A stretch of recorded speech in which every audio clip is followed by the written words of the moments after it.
Hi ನಮಸ್ತೆ ಎಲ್ಲರಿಗೂ info media ಜಗತ್ತು ಚಾನಲಿನ ಮತ್ತೊಂದು ವಿಡಿಯೋಗೆ ಸ್ವಾಗತ. ಸ್ನೇಹಿತರೆ, ಇವತ್ತಿನ ಒಂದು ವಿಡಿಯೋದಲ್ಲಿ ಧನುರಾಶಿ ಭವಿಷ್ಯ 2025 ಹೊಸ ವರ್ಷ ಅಂದರೆ ಯುಗಾದಿ ಅಮಾವಾಸ್ಯೆ, ಯುಗಾದಿ ಹಬ್ಬ ಮುಗಿದ ನಂತರ ಧನುರಾಶಿಯವರಿಗೆ ಏಪ್ರಿಲ್ ತಿಂಗಳಿನಲ್ಲಿ ಏನೆಲ್ಲ ಬದಲಾವಣೆಗಳನ್ನು ನೋಡಲಿದ್ದಾರೆ.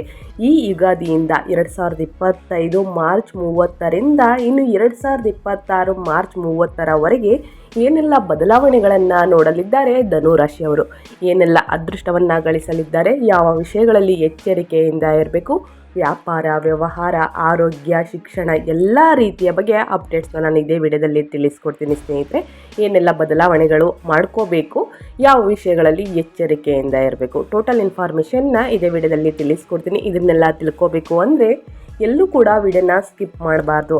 ಅಂದರೆ ವಿಡಿಯೋನ ಕಟ್ ಮಾಡಿ ನೋಡಿದ್ರೆ ಫುಲ್ ಇನ್ಫಾರ್ಮೇಷನ್ ಅರ್ಥ ಆಗಲ್ಲ. ಸೊ ಹಾಗಾಗಿ ಎಲ್ಲ ವಿಡಿಯೋದಲ್ಲೂ ತಿಳಿಸ್ತಾ ಇರ್ತೀನಿ. ಮೊದಲಿಂದ ಕೊನೆ ತನಕ ವಿಡಿಯೋನ ವಾಚ್ ಮಾಡಿ. ವಿಡಿಯೋದಲ್ಲಿ ಒಳ್ಳೆ ಮಾಹಿತಿ ಸಿಕ್ಕಿದ್ದಲ್ಲಿ ತಪ್ಪದೆ ವಿಡಿಯೋಗೊಂದು ಲೈಕ್ ಮಾಡಿ. ಇನ್ನೂ ನನ್ನ ಚಾನಲ್ನ ಸಬ್ಸ್ಕ್ರೈಬ್ ಮಾಡ್ಕೊಂಡಿಲ್ಲ ಅಂದರೆ ದಯವಿಟ್ಟು ಸಬ್ಸ್ಕ್ರೈಬ್ ಮಾಡಿಕೊಂಡ್ರೆ ಇದೇ ರೀತಿ ಹೊಸ ಅಪ್ಡೇಟ್ನ ದಿನನಿತ್ಯ ತಿಳ್ಕೊತೀರಾ. ಇದರ ಜೊತೆಗೆ ಸರಳ ಪರಿಹಾರವನ್ನು ಕೂಡ ತಿಳಿಸ್ಕೊಡ್ತೀನಿ. ಅದನ್ನು ಫಾಲೋ ಮಾಡೋದ್ರಿಂದ ಮುಂದಿನ ದಿನಗಳಲ್ಲಿ ಎದುರಾಗುವ ಕಷ್ಟವನ್ನು ಆದಷ್ಟು ತಡೆಗಟ್ಬೋದು ಅಂತಲೇ ಹೇಳ್ಬೋದು, ಮುನ್ನೆಚ್ಚರಿಕೆ ಕ್ರಮವನ್ನು ವಹಿಸ್ಬೋದು ಅಂತಲೇ ಹೇಳ್ಬೋದು. ಹಾಗಿದ್ರೆ ಯಾರೆಲ್ಲ ಸಬ್ಸ್ಕ್ರೈಬ್ ಮಾಡಿಕೊಂಡು ದಿನನಿತ್ಯ ವಿಡಿಯೋ ವಾಚ್ ಮಾಡ್ತಿದ್ದೀರಾ ಅವರಿಗೆ ಥ್ಯಾಂಕ್ ಯು ಸೋ ಮಚ್ ಅಂತ ಹೇಳ್ತಾ ವಿಡಿಯೋದ ಕಡೆ ಗಮನ ಕೊಟ್ಬಿಡೋಣ. ಸ್ನೇಹಿತರೆ, ಧನುರಾಶಿ ಭವಿಷ್ಯ 2025ರ ಪ್ರಕಾರ ಈ ವರ್ಷ ಸ್ಥಳೀಯರ ಉತ್ಸಾಹದಿಂದ ತುಂಬಿರುತ್ತಾರೆ. ಈ ಅವಧಿಯು ನಿಮಗೆ ತುಂಬ ರೋಮಾಂಚನಕಾರಿಯಾಗಿರುತ್ತದೆ. ನೀವು ವೃತ್ತಿ ಜೀವನದ ಪ್ರತಿಯೊಂದು ಸವಾಲನ್ನು ನೀವು ಸುಲಭವಾಗಿ ಜಯಿಸಲು ಸಾಧ್ಯವಾಗುತ್ತದೆ. ನಿಮ್ಮ ವೈಯಕ್ತಿಕ ಜೀವನದಲ್ಲಿ ಪ್ರಗತಿ ಸಾಧಿಸಲು ನಿಮಗೆ ಅವಕಾಶಗಳು ಸಿಗುತ್ತವೆ. ಈ ವರ್ಷ ನಿಮ್ಮ ಪ್ರೇಮ ಜೀವನ, ಹಣಕಾಸು ಮತ್ತು ವೃತ್ತಿ ಜೀವನಕ್ಕೆ ನಕ್ಷತ್ರಗಳು ಏನನ್ನ ಸೂಚಿಸುತ್ತವೆ ಎಂಬುದನ್ನು ತಿಳ್ಕೊತಾ ಹೋಗೋಣ. ಈ ವರ್ಷ ನಿಮ್ಮ ಜೀವನದ ವಿವಿಧ ಅಂಶಗಳಲ್ಲಿ ವೃತ್ತಿ, ವೈಯಕ್ತಿಕ ಬೆಳವಣಿಗೆಗೆ ಮತ್ತು ಸಂಬಂಧಗಳು ಸೇರಿದಂತೆ ಪರಿವರ್ತನಾತ್ಮಕ ಬದಲಾವಣೆಗಳನ್ನು ತರಲು ಸಜ್ಜಾಗಿದೆ. ಸ್ನೇಹಿತರೆ, ನೀವು ಹೊಸ ಅವಕಾಶಗಳನ್ನು ಹುಡುಕುತ್ತಿರಲಿ ಅಥವಾ ಸವಾಲುಗಳನ್ನು ಜಯಿಸುತ್ತಿರಲಿ, ಅಸ್ಟ್ರಾಲಜಿ A1ಯ ಧನುರಾಶಿ ಜಾತಕ 2025ರ ಬದಲಾವಣೆಗಳನ್ನು ಚೆನ್ನಾಗಿ ಅರ್ಥ ಮಾಡಿಕೊಳ್ಳಲು ಮತ್ತು ಉಜ್ವಲ ಭವಿಷ್ಯಕ್ಕಾಗಿ ತಿಳುವಳಿಕೆಯುಳ್ಳ ನಿರ್ಧಾರಗಳನ್ನು ತೆಗೆದುಕೊಳ್ಳಲು ನಿಮಗೆ ಸಹಾಯ ಮಾಡಲು ಆಳವಾದ ಒಳನೋಟಗಳು ಮತ್ತು ಮಾರ್ಗದರ್ಶನವನ್ನು ಒದಗಿಸುತ್ತದೆ. ಆದ್ದರಿಂದ ಯಾವುದೇ ಸಡಗರವಿಲ್ಲದೆ ಈ ವರ್ಷ ಧನುರಾಶಿಯವರು ವೈಯಕ್ತಿಕಗೊಳಿಸದ ಜಾತಕದೊಂದಿಗೆ ಪ್ರಾರಂಭಿಸೋಣ ಅಂತಲೇ ಹೇಳ್ಬೋದು.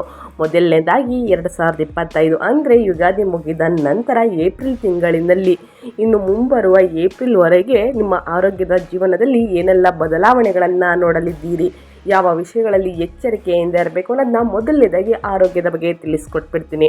ಧನುರಾಶಿಯವರಿಗೆ ಆರೋಗ್ಯದ ದೃಷ್ಟಿಯಿಂದ ಧನುರಾಶಿಯ ಜಾತಕ 2025ರ ಪ್ರಕಾರ ಈ ವರ್ಷವು ನಿಮಗೆ ಮಿಶ್ರ ಫಲಿತಾಂಶಗಳನ್ನು ತರಬಹುದು. ಸ್ನೇಹಿತರೆ, ವರ್ಷದ ಆರಂಭದಿಂದ ಮಾರ್ಚ್ ತಿಂಗಳವರೆಗೆ ಶನಿಯ ಸಂಚಾರವು ಆರೋಗ್ಯಕ್ಕೆ ಪ್ರಯೋಜನಕಾರಿಯಾಗಿ ಕಂಡುಬಂದರೂ ಈ ನಂತರದ ಅದು ಅಷ್ಟೊಂದು ಪ್ರಯೋಜನಕಾರಿ ಆಗಿರಬಾರದು.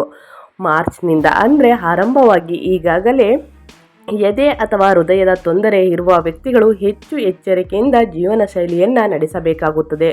ಏಪ್ರಿಲ್ನಿಂದ ಮೇ ಮಧ್ಯದವರೆಗೆ ರಾಹುವಿನ ಸಂಚಾರವು ಮೇ ತಿಂಗಳಲ್ಲಿ 4ನೇ ಮನೆಯಿಂದ ಹೊರಬಂದಂತೆ ತೊಂದರೆಗಳು ಕಡಿಮೆಯಾಗುತ್ತದೆ. ಸ್ನೇಹಿತರೆ, ನಿಮ್ಮ ಆರೋಗ್ಯದ ಬಗ್ಗೆ ಹೆಚ್ಚಿನ ಗಮನ ಹರಿಸಬೇಕಾಗುತ್ತದೆ. ಗುರುವಿನ ಸಂಚಾರವು ಮೊದಲ ಮನೆಯತ್ತ ದೃಷ್ಟಿ ಹಾಯಿಸುತ್ತದೆ ಮತ್ತು ಮೇ ಮಧ್ಯದಲ್ಲಿ ಅದು ನಿಮ್ಮ 7ನೇ ಮನೆಯನ್ನು ತಲುಪಿದ ನಂತರ ಸಮಸ್ಯೆಗಳನ್ನು ಕೊನೆಗೊಳಿಸಲು ಪ್ರಯತ್ನಿಸುತ್ತದೆ. ಶನಿಯ ಅಂಶವು ಕೆಲವು ಸಮಸ್ಯೆಗಳನ್ನು ಉಂಟು ಮಾಡಿದರೂ ಗುರುವು ಅವುಗಳನ್ನು ಪರಿಹರಿಸುವಲ್ಲಿ ಸಹಾಯ ಮಾಡುತ್ತದೆ. ಹೀಗಾಗಿ ಈ ವರ್ಷ ನೀವು ಕಾಲಕಾಲಕ್ಕೆ ಆರೋಗ್ಯ ಸಮಸ್ಯೆಗಳನ್ನು ಎದುರಿಸುವ ಸಾಧ್ಯತೆ ಇದೆ. ಅದ್ಯಾಗೋ ನಿಮ್ಮ ತಿಳುವಳಿಕೆ, ತಾಳ್ಮೆ ಮತ್ತು ಗುರುವಿನ ಆಶೀರ್ವಾದದಿಂದ ಈ ಸಮಸ್ಯೆಗಳು ಅಂತಿಮವಾಗಿ ಕಣ್ಮರೆಯಾಗುತ್ತವೆ. ಇದರಿಂದಾಗಿ ನೀವು ಸುಧಾರಿತ ಆರೋಗ್ಯವನ್ನು ಆನಂದಿಸಲು ಅನುವು ಮಾಡಿಕೊಡುತ್ತದೆ ಅಂತಲೇ ಹೇಳ್ಬೋದು.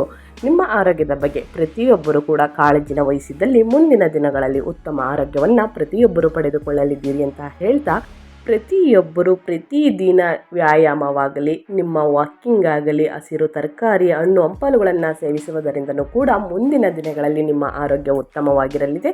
ಇದೇ ರೀತಿ ನೋಡ್ಕೊಳ್ಳಿ ಅಂತ ಹೇಳ್ತಾ, ಇನ್ನು ಮುಂದಿನದಾಗಿ ವಿದ್ಯಾಭ್ಯಾಸ. ಧನುರಾಶಿಯವರಿಗೆ 2025 ಯುಗಾದಿ ಮುಗಿದ ನಂತರ 2026 ಯುಗಾದಿ ಬರುವವರೆಗೆ ವಿದ್ಯಾಭ್ಯಾಸದಲ್ಲಿ ಏನೆಲ್ಲ ಬದಲಾವಣೆಗಳನ್ನು ನೋಡಲಿದ್ದಾರೆ, ಅದರಲ್ಲೂ ಏಪ್ರಿಲ್ ತಿಂಗಳಿನಲ್ಲಿ ಏನೆಲ್ಲ ಅದೃಷ್ಟವನ್ನು ಗಳಿಸಲಿದ್ದಾರೆ, ಟೋಟಲ್ ಇನ್ಫಾರ್ಮೇಷನ್ನ ಇವಾಗ ತಿಳಿಸ್ಕೊಡ್ತೀನಿ. ಶಿಕ್ಷಣದ ವಿಷಯದಲ್ಲಿ 2025 ಧನುರಾಶಿಯ ವ್ಯಕ್ತಿಗಳಿಗೆ ಸರಾಸರಿ ಅಥವಾ ಸರಾಸರಿಗಿಂತ ಸ್ವಲ್ಪ ಉತ್ತಮವಾಗಿರಬಹುದು. ವರ್ಷದ ಆರಂಭದಿಂದ ಮೇ ಮಧ್ಯದವರೆಗೆ ಗುರು ಗ್ರಹವು 6ನೇ ಮನೆಯಲ್ಲಿದ್ದಾರೆ. ಸ್ಪರ್ಧಾತ್ಮಕ ಪರೀಕ್ಷೆಗಳನ್ನು ತೆಗೆದುಕೊಳ್ಳುವ ವಿದ್ಯಾರ್ಥಿಗಳಿಗೆ ಇದು ಪ್ರಯೋಜನವನ್ನು ನೀಡುತ್ತದೆ. ಅದ್ಯಾಗೋ ಮೇ ಮಧ್ಯದ ನಂತರ ಗುರು ಎಲ್ಲ ರೀತಿಯ ವಿದ್ಯಾರ್ಥಿಗಳಿಗೆ ಪ್ರಯೋಜನವನ್ನು ನೀಡುತ್ತದೆ. ಫಲಿತಾಂಶವು ಸಕಾರಾತ್ಮಕವಾಗಿರುತ್ತದೆ ಎಂಬ ಸೂಚನೆಗಳಿವೆ ಸ್ನೇಹಿತರೆ.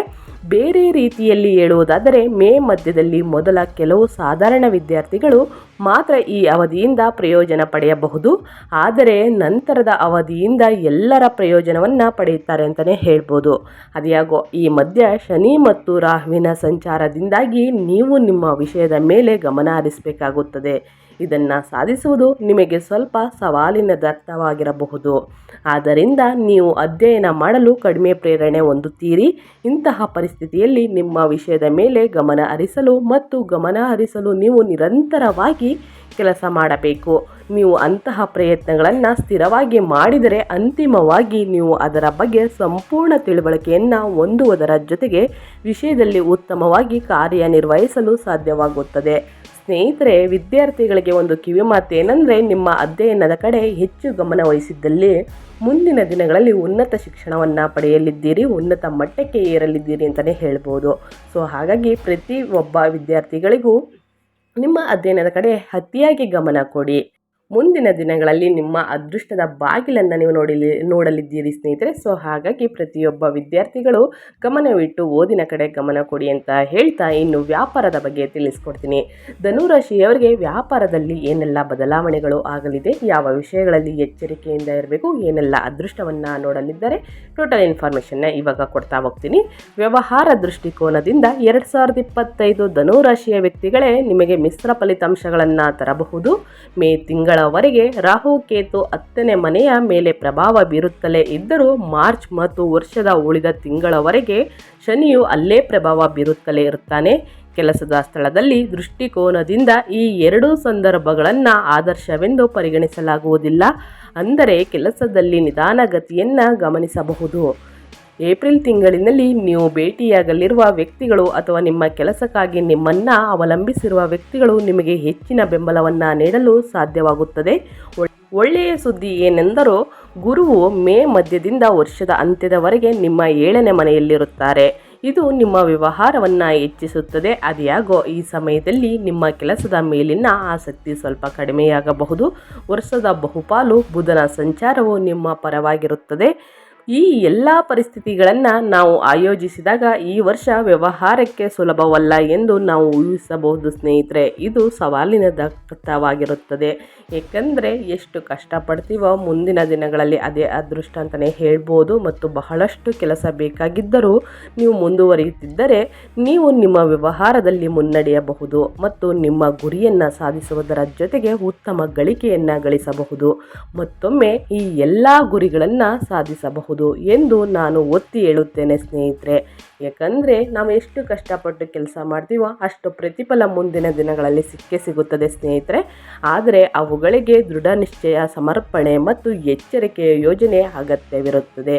ಯಾವುದೇ ಕೆಲಸದಲ್ಲೂ ಯಾವುದೇ ವ್ಯವಹಾರದಲ್ಲೂ ಎಚ್ಚರಿಕೆಯಿಂದ ಒಳ್ಳೆಯ ನಿರ್ಧಾರಗಳನ್ನು ತೆಗೆದುಕೊಳ್ಳಿ ಅಂತ ಹೇಳ್ತಾ ಧನುರಾಶಿಯವರಿಗೆ ಇನ್ನು ಮುಂದಿನದಾಗಿ ನಿಮ್ಮ ವೃತ್ತಿ ಜೀವನ ಹೇಗಿರಲಿದೆ, ಏನೆಲ್ಲ ಬದಲಾವಣೆಗಳನ್ನು ನೋಡಲಿದ್ದೀರಿ, ಏಪ್ರಿಲ್ ತಿಂಗಳಲ್ಲಿ ಏನೆಲ್ಲ ಅದೃಷ್ಟವನ್ನು ಗಳಿಸಲಿದ್ದೀರಿ, ಯಾವ ವಿಷಯಗಳಲ್ಲಿ ಎಚ್ಚರಿಕೆಯಿಂದ ಇರಬೇಕು ಧನುರಾಶಿಯವರು.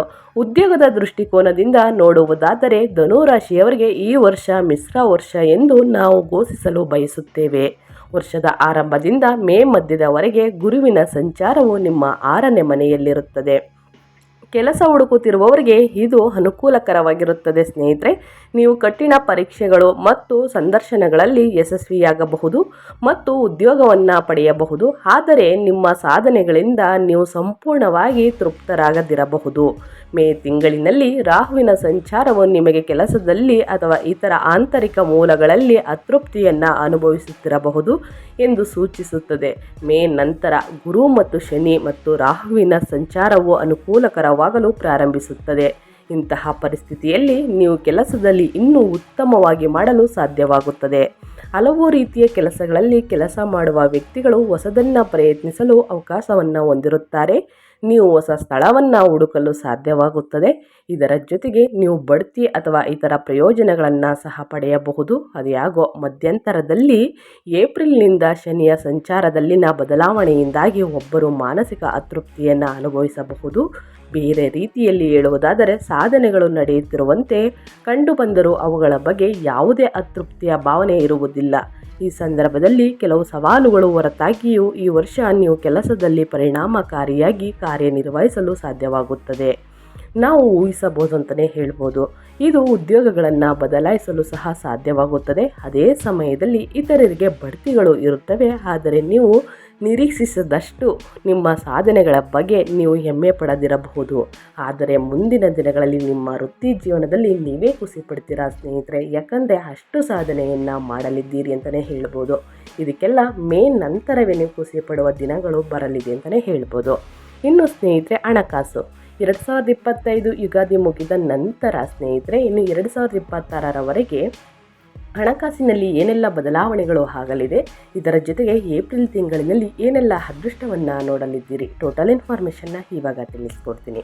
2025 ವರ್ಷವು ಧನುರಾಶಿಯ ವ್ಯಕ್ತಿಗಳಿಗೆ ಸರಾಸರಿ ಅಥವಾ ಸರಾಸರಿಗಿಂತ ಉತ್ತಮ ಆರ್ಥಿಕ ಫಲಿತಾಂಶಗಳನ್ನು ನೀಡಬಹುದು. ಸಂಪತ್ತಿನ ಗ್ರಹವಾದ ಗುರು ವರ್ಷದ ಆರಂಭದಿಂದ ಮೇ ಮಧ್ಯದವರೆಗೆ 6ನೇ ಮನೆಯಲ್ಲಿರುತ್ತಾರೆ. 6ನೇ ಮನೆಯಲ್ಲಿ ಗುರುವಿನ ಸಂಚಾರವು ಅನುಕೂಲಕರವಾಗಿ ಕಂಡುಬರುವುದಿಲ್ಲ. ಅದ್ಯಾಗೋ 9ನೇ ಅಂಶದಿಂದ ಹಣದ ಮನೆಯನ್ನು ನೋಡುವುದರಿಂದ ಗುರುಗ್ರಹವು ಸಂಪತ್ತನ್ನು ಸಂಗ್ರಹಿಸುವ ಕ್ಷೇತ್ರದಲ್ಲಿ ನಿಮಗೆ ಪ್ರಯೋಜನವನ್ನು ನೀಡುತ್ತದೆ. ಏಪ್ರಿಲ್ ತಿಂಗಳಲ್ಲಿ 3ನೇ ಮನೆಯಲ್ಲಿ ತನ್ನದೇ ಆದ ರಾಶಿಯಲ್ಲಿ ಇರುವುದರಿಂದ ಹಣದ ಸ್ಥಾನದ ಅಧಿಪತಿಯಾದ ಶನಿಯು ನಿಮ್ಮ ಆರ್ಥಿಕ ಭಾಗವನ್ನು ಬಲಪಡಿಸಲು ಬಯಸುತ್ತಾನೆ. ಮಾರ್ಚ್ ನಂತರ ಶನಿಯ ಸ್ಥಾನವು ಹದಗೆಡುತ್ತದೆ. ಆದರೆ ಮೇ ಮಧ್ಯದ ಭಾಗದಲ್ಲಿ ಗುರುವಿನ ಸ್ಥಾನವು ಬಲಗೊಳ್ಳುತ್ತದೆ. ಮೇ ಮಧ್ಯದ ನಂತರ ಗುರುವು ಲಾಭದ ಮನೆಯತ್ತ ದೃಷ್ಟಿ ಹರಿಸುತ್ತಾನೆ ಮತ್ತು ಆರೋಗ್ಯಕರ ಆದಾಯವನ್ನು ಗಳಿಸಲು ಪ್ರಯತ್ನಿಸುತ್ತಾನೆ. ಗ್ರಹಗಳ ಸಂಚಾರದ ಸುತ್ತಲಿನ ಪರಿಸ್ಥಿತಿಗಳು ಬದಲಾಗದಿದ್ದರೂ ಸಹ ಕೆಲವು ಗ್ರಹಗಳು ಇನ್ನೂ ಸಕಾರಾತ್ಮಕತೆಯನ್ನು ನೀಡುತ್ತವೆ ಮತ್ತು ಕೆಲವು ಬದಲಾವಣೆಯ ಮೊದಲು ಮತ್ತು ನಂತರ ದುರ್ಬಲ ಫಲಿತಾಂಶಗಳನ್ನು ನೀಡುತ್ತವೆ ಎಂದು ಇದು ನಮಗೆ ಅಂತ್ಯಗೊಳಿಸಲು ಅನುವು ಮಾಡಿಕೊಡುತ್ತದೆ.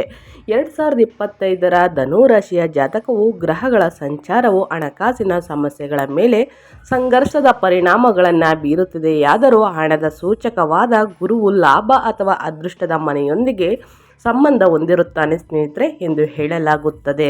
ನೀವು ವರ್ಷದ ದ್ವಿತೀಯಾರ್ಧದಲ್ಲಿ ಉತ್ತಮ ಆದಾಯ ಗಳಿಸಲು ಸಾಧ್ಯವಾಗುತ್ತದೆ ಮತ್ತು ವರ್ಷದ ಮೊದಲಾರ್ಧದಲ್ಲಿ ನೀವು ಉಳಿಸಿದ ಹಣವನ್ನು ಸದುಪಯೋಗಪಡಿಸಿಕೊಳ್ಳುವ ಮೂಲಕ ಉತ್ತಮವಾಗಿ ಉಳಿಸಲು ಸಾಧ್ಯವಾಗುತ್ತದೆ ಅಂತಲೇ ಹೇಳ್ಬೋದು. ಸ್ನೇಹಿತರೆ, ವರ್ಷದ ದ್ವಿತೀಯಾರ್ಧ ತನಕ ನೀವು ಸ್ವಲ್ಪ ಕಷ್ಟವನ್ನು ಪಡಬೇಕಾಗುತ್ತದೆ. ಅದಾದ ನಂತರ ಉತ್ತಮ ಆದಾಯ ಗಳಿಸಲು ಸಾಧ್ಯವಾಗುತ್ತದೆ ಅಂತಲೇ ಹೇಳ್ಬೋದು.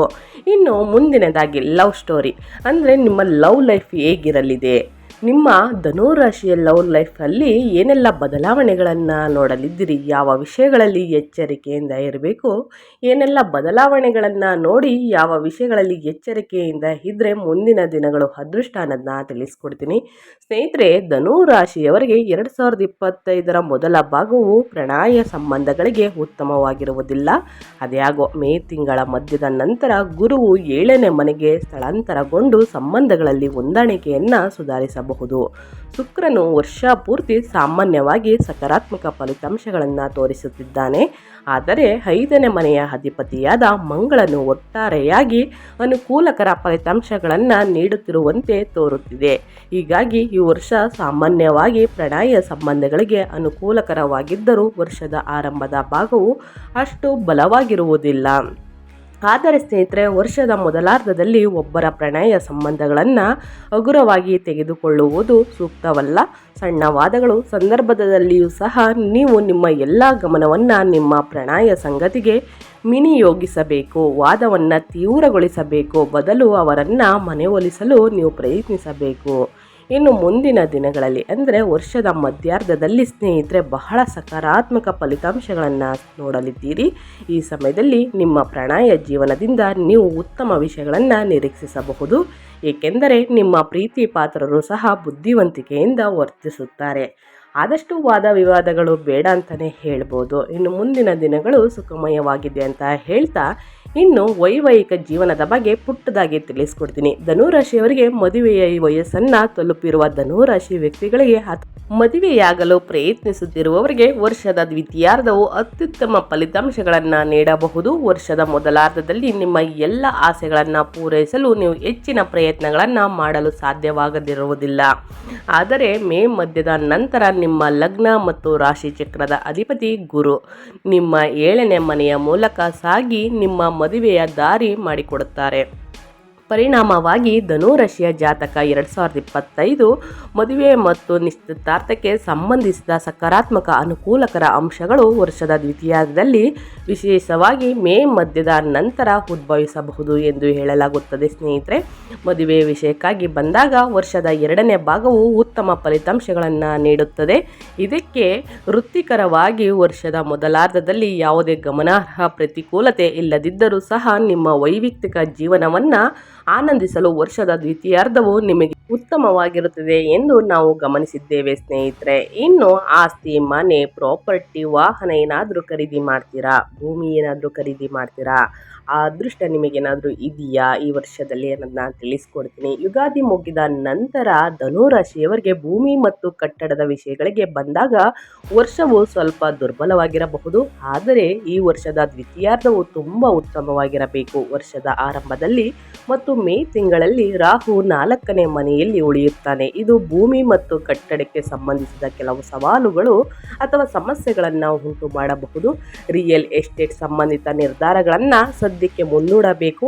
ಆದರೆ ಅವುಗಳನ್ನು ತೆಗೆದುಕೊಳ್ಳಬೇಕಾದರೆ ವಿವಾದಾತ್ಮಕ ಮತ್ತು ವ್ಯವಹಾರಗಳನ್ನು ತಪ್ಪಿಸಬೇಕು. ವಂಚನೆಯ ಬಗ್ಗೆ ನಿಮಗೆ ಯಾವುದೇ ಅನುಮಾನಗಳಿದ್ದರೆ ಈ ರೀತಿಯ ವ್ಯವಹಾರಗಳನ್ನು ತಪ್ಪಿಸುವುದು ಸೂಕ್ತ ಅಂತಲೇ ಹೇಳ್ಬೋದು. ಇನ್ನು 4ನೇ ಮನೆಯ ಅಧಿಪತಿ ಗುರು ತನ್ನ ಸ್ಥಾನದಲ್ಲಿ ಬಲವನ್ನು ಪಡೆಯುತ್ತಾನೆ ಮತ್ತು ರಾಹು ಸಂಚಾರ ಮೇ ತಿಂಗಳಿನಿಂದ ಮನೆಯಿಂದ ಹೊರ ಹೋಗುತ್ತದೆ. ಅದ್ಯಾಗೋ ಧನುರಾಶಿಯ ಜಾತಕ 2025ರ ಪ್ರಕಾರ ಶನಿಯ ಸಂಚಾರವು 4ನೇ ಮನೆಗೆ ಪ್ರವೇಶಿಸುತ್ತದೆ. ಈ ಸನ್ನಿವೇಶದಲ್ಲಿ ಸ್ವಲ್ಪ ಸುಧಾರಿತ ಫಲಿತಾಂಶಗಳಿದ್ದರೂ ಸಹ ಪ್ರಕರಣಗಳು ಅಪಾಯ ಮುಕ್ತ ಪ್ರದೇಶದಲ್ಲಿ ಉಳಿಯುವುದಿಲ್ಲ. ಇದರ ಅರ್ಥ ಅಪಾಯ ಮುಂದುವರಿಯುತ್ತದೆ. ಅದ್ಯಾಗೋ ಈ ಸಂದರ್ಭದಲ್ಲಿ ವರ್ಷದ ದ್ವಿತೀಯಾರ್ಧವು ಮೊದಲನೆಯದಕ್ಕಿಂತ ಉತ್ತಮವಾಗಿರಬಹುದೆಂದು ಹೇಳಲಾಗುತ್ತದೆ. ಕಾರು ಸಂಬಂಧಿತ ಸಮಸ್ಯೆಗಳು ಇತ್ಯಾದಿಗಳಿಗೆ ಬಂದಾಗ ವರ್ಷದ ದ್ವಿತೀಯಾರ್ಧವು ಸಹ ಉತ್ತಮವಾಗಿರುತ್ತದೆ. ಆದ್ದರಿಂದ ಕಾರು ಖರೀದಿಯನ್ನು ಸಾಧ್ಯವಾದಷ್ಟು ಮುಂದೂಡುವುದು ಉತ್ತಮ ಕ್ರಮವಾಗಿದೆ. ಅದ್ಯಾಗೋ ಕಾರು ಖರೀದಿಸುವ ಸಂಪೂರ್ಣವಾಗಿ ಅಗತ್ಯವಿದ್ದರೆ ಮೇ ಮಧ್ಯದ ನಂತರ ಕಾಯುವುದು ಸೂಕ್ತ ಅಂತಲೇ ಹೇಳ್ಬೋದು. ಮೇ ತಿಂಗಳಿನಲ್ಲಿ ಖರೀದಿ ಮಾಡಿ ಸ್ನೇಹಿತರೆ, ಇಲ್ಲ ಏಪ್ರಿಲ್ ಇದೇ ತಿಂಗಳಿನಲ್ಲಿ ಖರೀದಿ ಮಾಡುವುದು ಉತ್ತಮ ಅಂತ ಹೇಳ್ತಾ, ಇನ್ನು 2025ರ ಧನುರಾಶಿಯವರಿಗೆ ಯುಗಾದಿ ಮುಗಿದ ನಂತರ ಈ ಸರಳ ಪರಿಹಾರಗಳನ್ನು ಫಾಲೋ ಮಾಡೋದ್ರಿಂದ ಎದುರಾಗುವ ಕಷ್ಟವನ್ನು 90% ತಡೆಗಟ್ಟಬಹುದು ಅಂತಲೇ ಹೇಳ್ಬೋದು.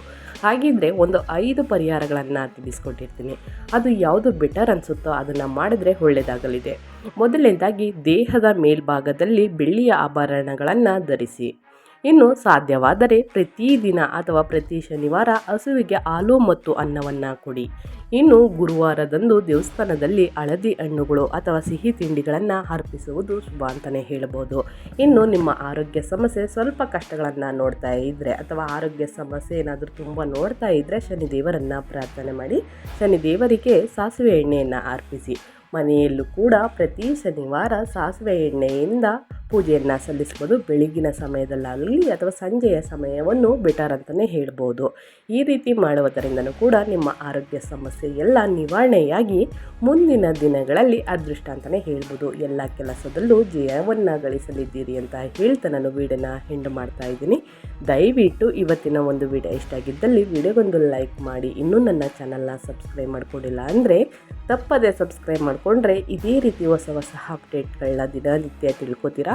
ಇದರ ಜೊತೆಗೆ ಸರಳ ಪರಿಹಾರವನ್ನು ಕೂಡ ತಿಳಿಸ್ಕೊಟ್ಟಿದ್ದೀನಿ. ಅದನ್ನು ಪ್ರತಿಯೊಬ್ಬರು ಫಾಲೋ ಮಾಡಿ ಅಂತ ಹೇಳ್ತಾ ನಿಮಗೂ ಮತ್ತು ನಿಮ್ಮ ಕುಟುಂಬಕ್ಕೆ ತುಂಬಾ ಒಳ್ಳೆಯದಾಗಲಿ. ಶನಿದೇವರ ಆಶೀರ್ವಾದ ನಿಮ್ಮ ಮೇಲಿರಲಿ. ನಿಮ್ಮ ಕಷ್ಟಗಳೆಲ್ಲ ಮುಕ್ತಿ ಹೊಂದಲಿ ಅಂತ ಹೇಳ್ತಾ ಮತ್ತೊಂದು ವಿಡಿಯೋ ಜೊತೆ ಮತ್ತೊಂದು ಹೊಸ ಅಪ್ಡೇಟ್ ತೊಗೊಂಡು ಬಂದು ತಿಳಿಸ್ಕೊಡ್ತೀನಿ. Thank you for watching.